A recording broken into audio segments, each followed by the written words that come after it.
and you can look around everywhere. All right, testing out the 360 cam. Going down to the river here. Let's see how flooded it is.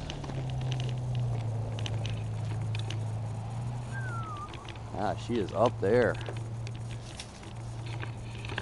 That is definitely a flooded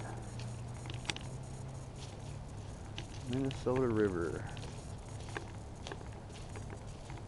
This is on the Vivitar 360 camera. Pretty inexpensive camera. Not a lot of bells and whistles, but it connects pretty easily.